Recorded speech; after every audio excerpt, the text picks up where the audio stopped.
కూడా ఇరుముడి ఒకసారి తల మీద పెట్టుకున్న తర్వాత ఎలా పడితే అలా దించడానికి లేదు, దించడం లేదు. ఫస్ట్ టైం వెళ్ళే వాళ్ళని కన్యసాం అంటారు, సెకండ్ టైం వెళ్ళే వాళ్ళు కత్తిసాం అంటారు, థర్డ్ టైం వెళ్ళే వాళ్ళని గంటసాం అంటారు, ఫోర్త్ టైం వెళ్ళే వాళ్ళు గదసాం అంటారు, ఫిఫ్త్ టైం వెళ్ళే వారు గురుసాం అంటారు.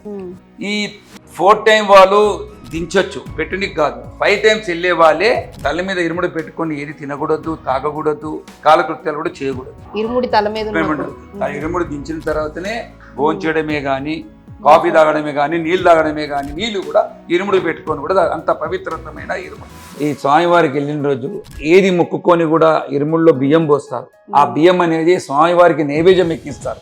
అక్కడ వండి స్వామివారికి ప్రీతిమైనది ఏంటంటే ఆవు నెయ్యి, అరవన్న పాయసం.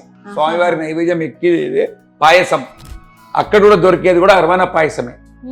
ప్రతి ఒక్క ఇంటి ఆడబిడ్డలు కూడా చెల్లి, తల్లి, అమ్మలు, తమ్ముళ్ళు, అక్కలు, అత్తలు, నాన్న ఎవరైనా ఇరుమును వాళ్ళు మొక్కుకొని బియ్యం పోస్తే అందులో సంచిలో అయ్యే పని చక్కగా జరుగుతుంది. ఆయన కరెక్ట్ నిష్ట నియమాలతో వెళ్ళి మాల వేసుకొని ఆ శబరిమల కొండకి వెళ్ళొస్తే వాళ్ళ ఇల్లు మొత్తం మంచిగా చక్కగా సంవత్సరం దాకా చక్కగా. ఒకప్పుడు శబరిమల వెళ్తే మళ్ళీ తిరిగి రావడం అనేది ఉండేది కాదు, కఠినతరంగా ఉండేది, స్వామిలోనే ఐక్యమైపోయే వాళ్ళు అనే.